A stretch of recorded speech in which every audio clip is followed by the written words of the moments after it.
Hi, everyone, and thanks for joining us for episode 5 of the COVID Live series. My name is Kate Corkery. I'm the chair of Judo Australia and a Fitness Australia board director. I'm also a group fitness instructor and based in Canberra.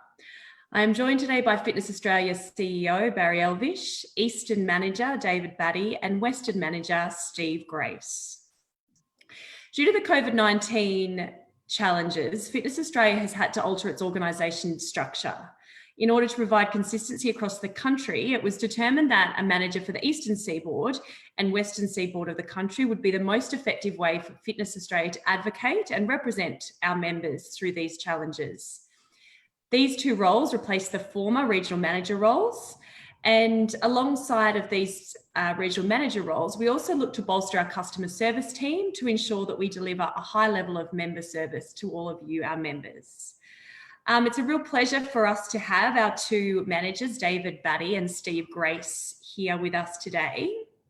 David is our Eastern Seaboard Regional Manager, covering the jurisdictions of New South Wales, Victoria, Queensland, ACT and Tasmania. He's been employed by Fitness Australia since 2017 and has worked in the public service and over 16 years in the fitness industry as a PT, educator, manager and owner.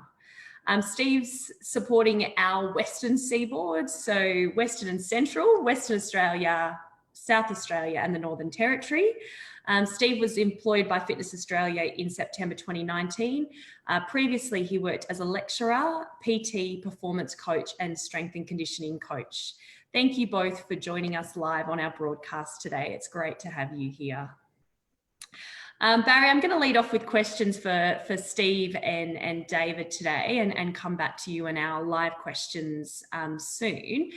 Steve, starting with you in the West, what do you see the real challenges have been throughout COVID in terms of advocacy and messaging to government and then ultimately back to our community?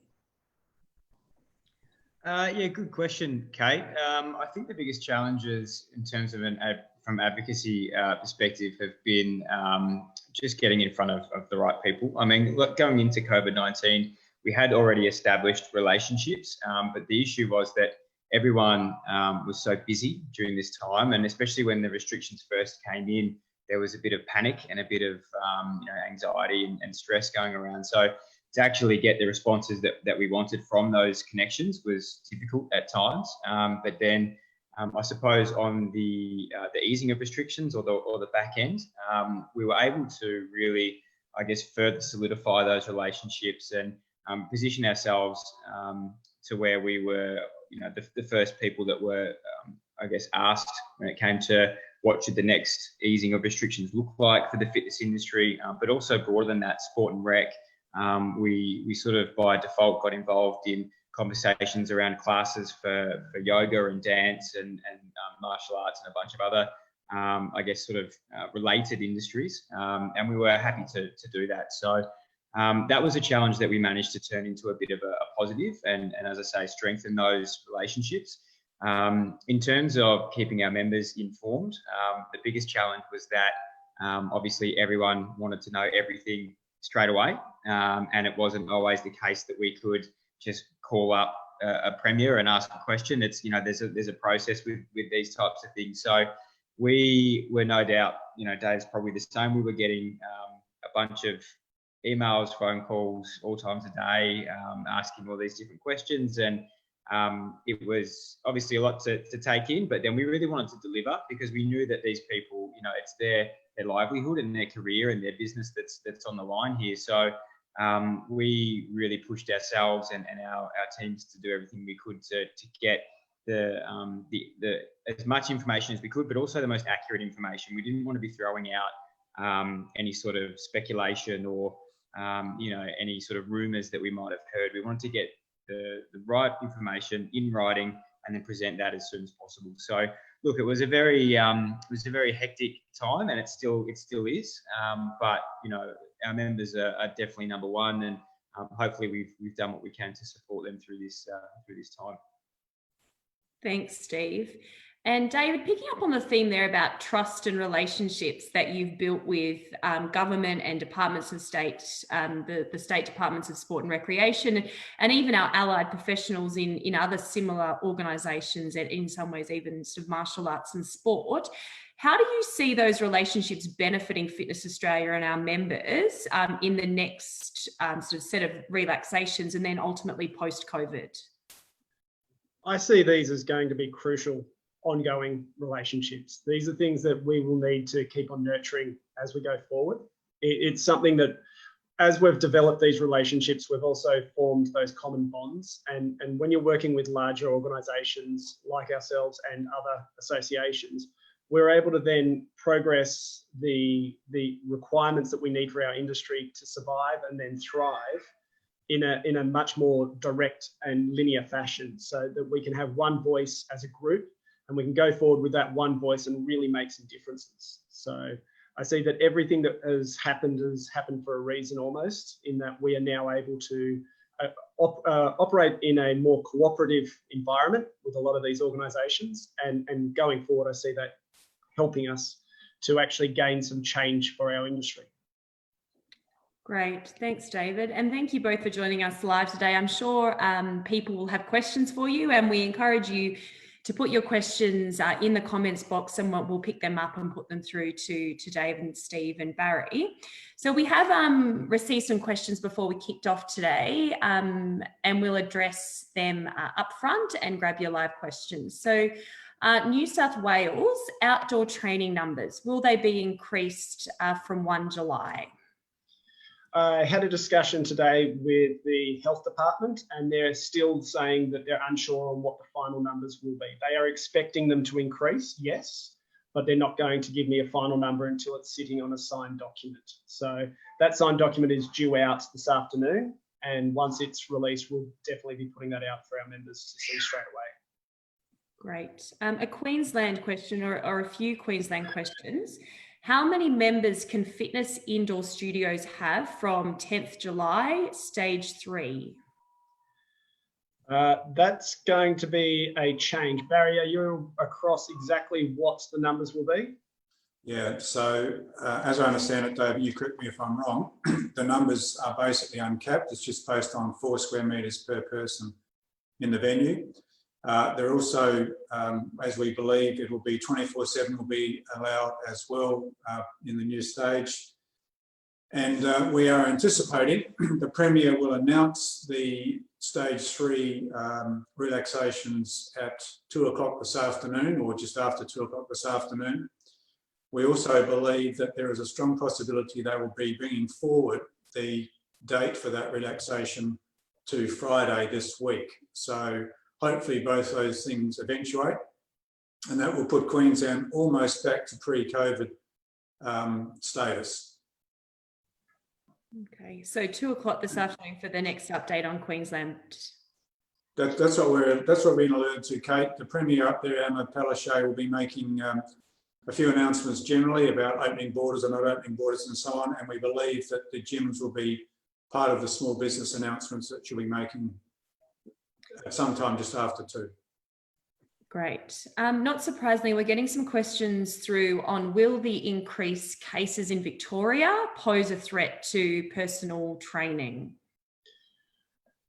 No is the short answer. I had a discussion yesterday, as well as all over the weekend, with the health department around this. They are looking at potentially increasing restrictions in certain areas. But as far as they've told us, businesses, both fitness businesses as well as restaurants, have operated well and have done above and beyond what they're expected. And there has been no cases linked to those businesses. So we might be a part of the exclusion rather than the rule. So they will probably be locking down the movement of the residences of those areas, but we may be allowed, as we were to start off with, as an exclusion for exercise. So people will still be able to go to the gym and come back as long as they stick to those rules and stick with them.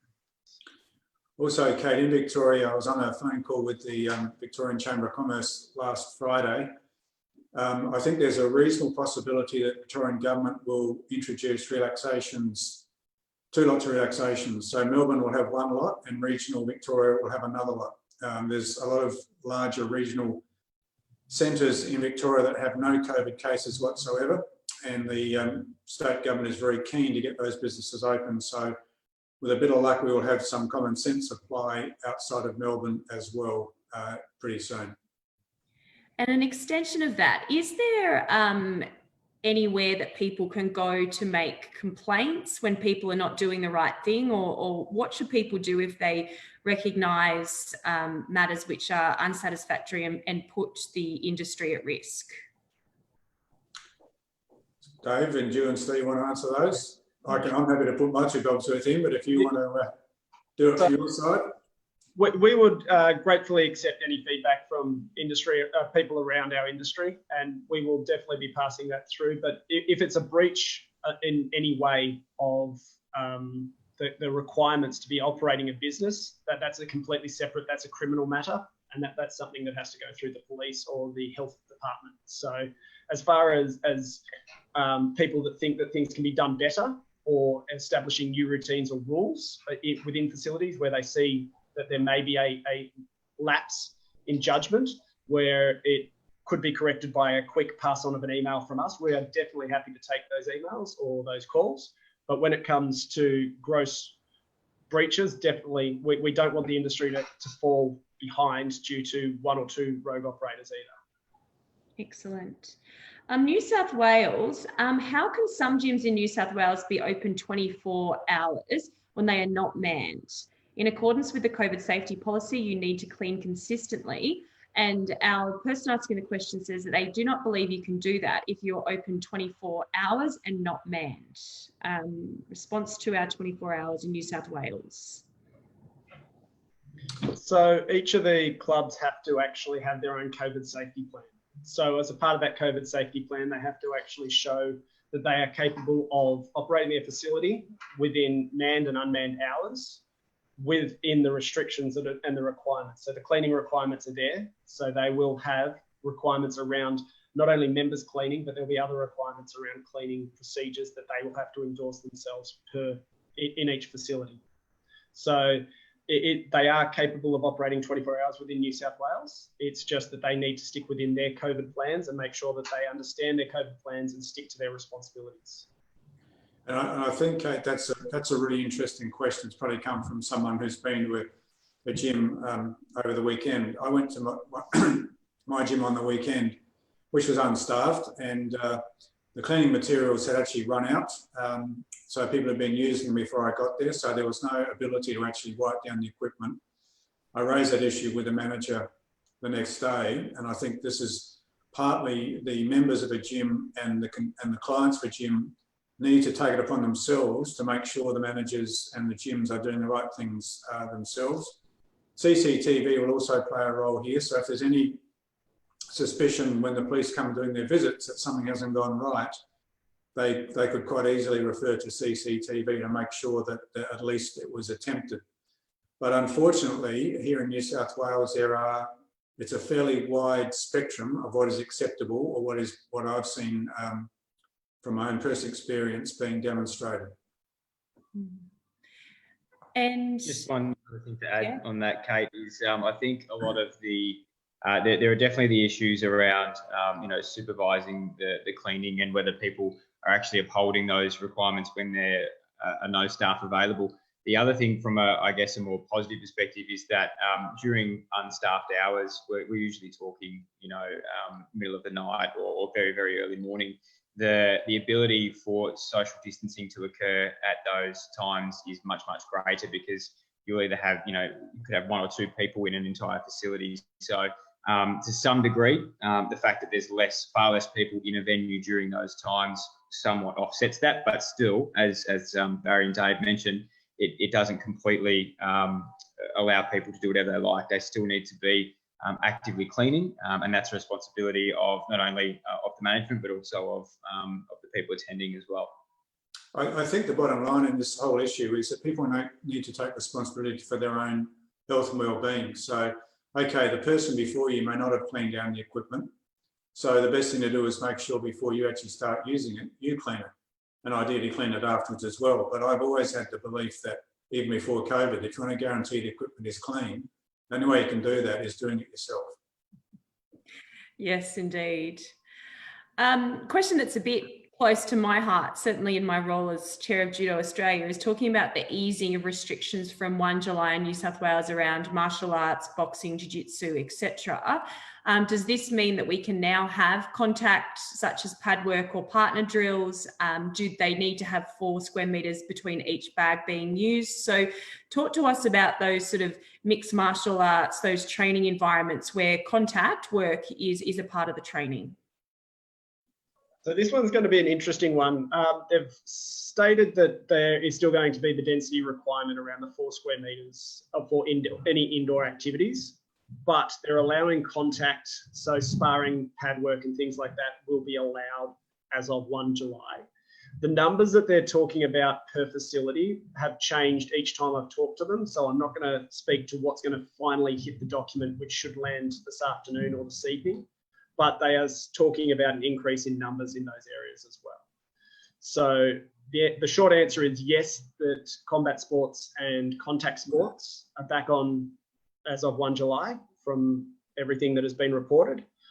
But the actual numbers around how many people would be allowed in each facility and all those kinds of requirements will come up later along with the public health order. And I mean, certainly from my experience in the discussions that we're having within the Judo in Australia community, is it keeps coming back to good hand hygiene, good mat hygiene, good hygiene of equipment and material, contact tracing. Know who's been in your facility, know who they were training with. So if the worst is to occur or was to occur, you're at least in a position where you're well informed to act quickly in protection of your participants and members. In terms of Queensland, are there any updates on creche? That will hopefully be announced today as well, Kate. We did raise that issue with a return to play committee last week. They acknowledged that it had slipped through the radar. So if a gym is offering a creche stroke child minding that is not operating under the Child Care Act, so it's not providing occasional care or adjunct care, some of the gyms do that. So Virgin Active, for example, they offer their childcare services under the Child Care Act. They are considered an essential service, so they are effectively exempt. The creches and child minding services in Queensland, we are hoping for clarification on that this afternoon, and I'm assuming it will go down to the 4 square metres per child proviso. Great. In terms of the numbers in New South Wales, is there any indication of when classes can be increased to more than 20 participants? So they're looking at the revision of that coming up to around the 11 July timeline. So that's around the end of their current public health order. All restrictions will be looked at again. So they're currently looking at what's happening, of course, across the rest of the nation to make sure that they keep in line with everybody else. But it's definitely on the agenda for the next level of easing of restrictions. So they're looking at potentially going to a square meterage is what we're pushing for, and going to that same density requirements as the rest of the facility. In terms of, we've got a question here, Victoria, does Victoria have a COVID plan yet? So the COVID plan is actually the Fitness Australia framework for delivering exercise, as well as the COVID plan that's available for our members on our website. It's basically that each site must adhere to their own COVID safety plan, and they are within the same framework that's been submitted by us to WorkSafe Australia. So WorkSafe Australia has our framework. It's sitting on their website currently as well. So if you need access to it, we have access to it through our website. We can post that up as well to make sure that everybody has access to it quickly. But what it is each site must have its own COVID safety plan, and it's classified as an other business. So if you have a look under the requirements for the industry, it's there. So there is no specific plan though for fitness. We have just put forward what we have to the committee, and they've accepted our recommendations. Great. So for those of you watching us live, if you do have any questions, we're being joined today by Steve, who's our West Regional Manager, David, who's our East Regional Manager, and CEO, Barry Elvish. In terms of Barry, sort of where we go next, Fitness Australia, in terms of advocacy, can you tell us about the survey that's going to be released later this week to hear from our members and what the purpose of that is? Yeah, so a couple of things, Kate. Just before I go into the survey, I did have a query from one of our members, larger leisure centres, that they run yoga classes, and they were wondering where the quality assurance employment sits with yoga instructors, because at the moment, Fitness Australia doesn't have a category for yoga instructors to be able to join the organisation and join Fitness Australia. So, cut a long story short, we have agreed with Yoga Australia that we will recognise Yoga Australia registration. So that will be RPL'd across to Fitness Australia if those yogis are working in a Fitness Australia business site. So just as any other registered organisation, we are giving RPLing and letting them come across at no charge. That will apply for the yoga instructors as well, working in those centres. In the meantime, we're also developing a new range of membership categories to pick up yoga instructors, Pilates, CrossFit, etc. And they'll be coming out in the not too distant future for those people in our sector that have been missed out in the past. But the survey is an interesting thing. We've had some members contact us quite concerned that because of the restrictions in place, they're not losing members in terms of people cancelling their membership, but some members haven't come back yet until they actually feel safe, or until they can walk in the door and book a class, and so on and so on. So they're quite concerned about when they get back to, I guess, a higher attendance rate from their members. Now, if this doesn't happen reasonably soon, some of these businesses are going to be suffering financially. So we have decided, on behalf of the sector, we will prepare a submission for the federal government that, if it be necessary, that JobKeeper is actually extended past the September deadline. So later on this week, hopefully by Friday, there will be a survey going out to our members, asking them for some specific data on their membership figures, return rates, cancellation rates, etc. So we can put together a business case to take to the government if we need to, and hopefully we won't, but just in case we do, get on the front foot to be able to put a decent argument to the federal government that the fitness sector deserves special consideration, as the federal government has already announced they'll be doing for other business sectors as well that have been badly hit. So I'd encourage people to go out to that survey, respond to it. It'll be confidential. We're not going to identify any particular brand or site or anything, but we'll be collating that data into a report, much the same as we did a few months ago on the impact of COVID on the sector when it first hit and the restrictions. So I'd be encouraging all members to look at that and give us their data. Hopefully we won't need to use it, but just in case we do, we need to be on the front foot. Thanks, Barry. And certainly that information and that real evidence-based information is going to put the sector in a far stronger position to be influential in any advocacy that we take forward from this point, led by the Fitness Australia team. A few more questions coming through. In Victoria, are 24-hour gyms with no bookings allowed? Under the current COVID rules, yes, they are. In short, they must be able to stick to their COVID plan, be able to ensure the safety of all the people, make sure that they've still got access requirements so that they're able to map how many people have actually entered the facility and how many have left, to ensure the density doesn't exceed that 20 person.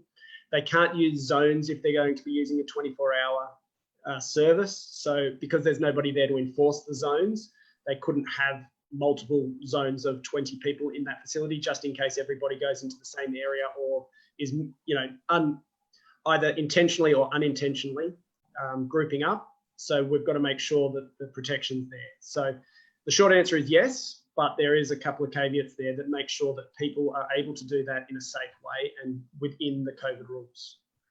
Okay, thanks, David. Queensland, any update for the number of people per gathering, keeping 100 people for indoor recreation, such as contact sports? Well, that should be covered off by the Premier's announcement this afternoon. As we indicated before, Kate, the our information is that the numbers will be uncapped. It'll be just based on the 4 square metres per person. I'm assuming, and David can correct me if I'm wrong here, that contact will be permitted in that context. Yes, they will. So everything is going back to, by the look of it, and this is all reports, is that it's going to that 4 square metres, uncapped numbers, and contact sports are also starting back up. So all of those areas are hopefully going to be covered this afternoon after 2 o'clock. Okay. This is a question about members. Are members entitled to membership discounts due to gyms having restrictions on their facilities, or cancellation without notice? This is members of gyms, not members of Fitness Australia. Members of gyms is the way I'm reading the question. Yeah. Look, that's going to come down to each individual business, I would assume, but certainly the gym that I go to has been offering discounted membership fees. I noticed the other day one of the larger chains has just been advertising $6 a week for the first 4 weeks, which is incredibly cheap. Also, many of the gyms are extending their suspension options during the COVID restrictions because people, as I indicated before, don't want to come back if they have to book and so on. Look, Kate, at the end of the day, any business owner that doesn't try and keep their members engaged by putting into place sort of unhelpful or disadvantaged pricing structures is really shooting themselves in the foot. They really need to keep those members engaged. It is much easier to keep a member engaged and retain them rather than try and get a new member. So I'd be encouraging all gyms to do that. And I'd also be encouraging, if the gyms aren't doing it, that individual members approach the gym and say, what can you do for me? Because that's what's happening at the moment. Just as gyms are getting rental discounts, private tenants are getting rental discounts on their own properties and so on. I think there's a bit of give and take across the board on this situation. Yeah, that's right. Looking after our members is going to be key to retaining them going forward.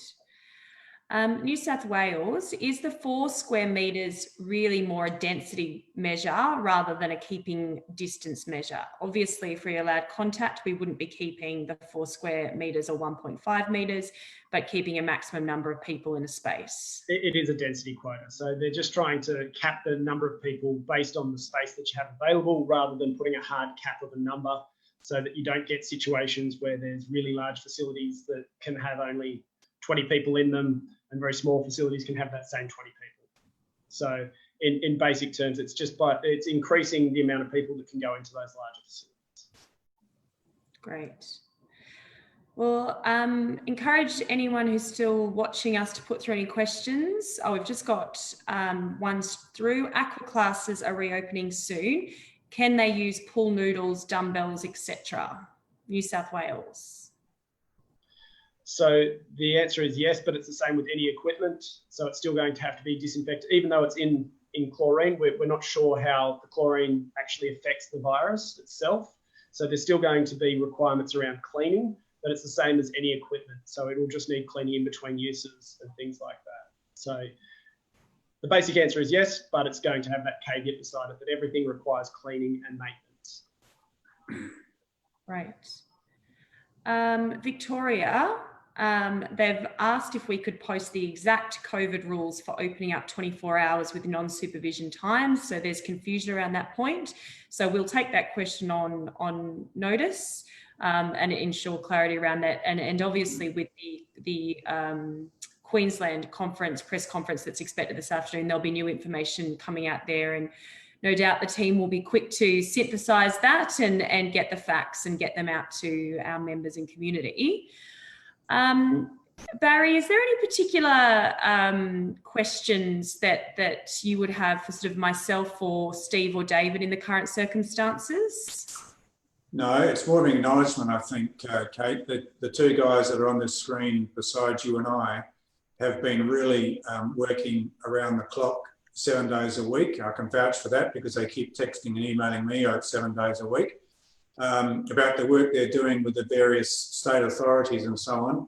I feel for them because they're dealing with bureaucrats, and all due respect to bureaucrats who may be watching this, it's very hard getting straight answers from bureaucrats, but these guys have been very persistent, advocating on behalf of the industry, advocating on behalf of both AusReps and businesses, and also the general community. So I would just like to acknowledge that as well. I'd also like to acknowledge, Kate, you and your fellow directors on the board who've been very supportive in all of these exercises we are doing as well at the moment. And I guess that leads me into something else I'd like to put in a plug for. Come September, there is a virtual Filex going to take place, given the success of the big virtual Filex earlier on this year. And Fitness Australia has been running a couple of sessions specifically for in that Filex. Now, one of those is lessons learned from the COVID experiences, and we'll be calling on Steve and Dave and other people to provide some hard, I guess, lessons in that sort of situation. The other part I would really be encouraging people to tune in or participate or whatever they need to do to be part of Filex. We're going to be talking at that Filex about what is the future of the fitness sector moving past COVID, moving forward. And we talked about this at the board, we talked about this a little bit at the last Filex. Now we want to actually start drilling down and saying, what does it mean? And getting some input from our members, from non-members, members of the community, whatever, as to what we can do as industry association to really advance the standards, the professionalism, I guess, and also the overall industry security for members, employees, and so on moving forward. So that will be part of a very important consultation period, which will be followed up by, hopefully, if we can fly again, state-based meetings as well. But it's going to be a really interesting 2 or 3 months coming up. I know the board is looking forward to a discussion paper on this as well, and when I get a chance, I'll write it for you guys. But it's really interesting, challenging times, and we don't want, as an organisation, to be. We want to lead the sector. We want to lead the sector, but not leave it behind. So we need to make sure that we have got and we reflect their views and perceptions. I would just encourage people to participate in Filex, and maybe in the next Facebook seminars coming up, people can start throwing some specific questions at us. We can answer them without prejudice and without necessarily commitment, but certainly now is the time for the sector and the people involved in it to really push on and reposition ourselves. Yes, look, certainly from a director's position, the role of the board really is to facilitate the leadership of the organisation, ultimately the sector. And many of the discussions that I've been a part of since I've been on the board were sharpened by COVID, insofar as we saw our allied health professionals remain open. We saw them able to continue sort of physiotherapy and those sorts of services. And we knew and we know that our industry has equally as important, equally need for sustainability around access to fitness and personal training and those sorts of services, but we don't have a professional, regulated and capable industry at the moment, such that we were able to persuade the government to that point of view straight away. So sort of the conversations we were having was certainly put under the spotlight in terms of what can we do to change this? So next time we're considered by the policymakers and by the government and by the community as at the same standards as those allied professionals and as health professionals, in terms of to the extent that fitness and training is captured within that industry. And I feel that that's an exciting, although challenging discussion. And when we reach out for input, when we reach out for co-design, when we reach out for collaboration, it's genuinely because we know that our members are on the ground. They're experiencing this day in, day out. Many of the directors on the board are in our facilities, are in our businesses. I mean, I teach 5:45 a.m. gym classes still. And so I'm out there with our members and hearing and experiencing different things from a group fitness environment. So the more input we can get, the more engagement we can get, and the more we can come together as a group to move our sector, modernise our sector and drive us forward. Certainly the board is focused on that as one of our key strategic objectives moving forward. And we know there's going to be some uncomfortable conversations there, and we're prepared for that, and we hope the sector's prepared for that. But we're getting great cut through, great impact through the work of Steve and David and yourself, Barry, in terms of advocacy at all levels of government. And that trust building and those relationships are going to hold us in good stead as we try to make these changes into the future. So I know the board's really excited and we hope that the industry gets behind us and you and the team so that we are stronger and more modern, viable and sustainable coming out of this. Absolutely. Okay, a few questions whilst we've been talking. We're starting to get some of the same themes here. So for those watching at home, we will pick up on the key themes and make sure the information's sort of published. So New South Wales, 1st of July, does this mean that we can have contacts such as pad work and partner drills? So I think we've answered with David, yes, that's absolutely the case, but please be conscious of hygiene, please be conscious of cleaning your equipment, please be conscious of sanitation and your contact tracing. We've got Victoria, there still seems to be confusion around the protocol for personal trainers with distance restrictions. So David, did you sort of want to see if we can clarify and provide some more information? So what is the protocol for personal trainers with the distance restrictions? And this one's come from Victoria. It's the same as every state. It's still keeping that 1.5 metres distance from your client. You're going to have to talk them through what they're doing. You can demonstrate what they're doing. You cannot contact your client. You cannot touch your client. You cannot manipulate your client. You still must keep your space. When spotting your client and things like that, you've just got to make sure that you're doing it to the best of your ability and minimising any contact that you have with that person, because they know that this was going to happen where people would be having to spot somebody while they squat or when they're bench pressing and those kinds of things. Just minimise your risks in those environments wherever possible and reduce the amount that you need to do that and try to use alternate exercises if possible.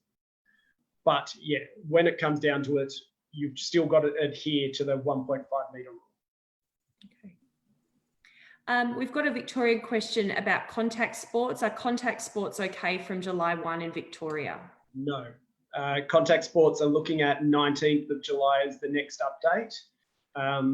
It's not going to happen before then, and it's possibility that it may be pushed back depending on what's happening currently with the hotspots and the cases that they're finding, the caseloads.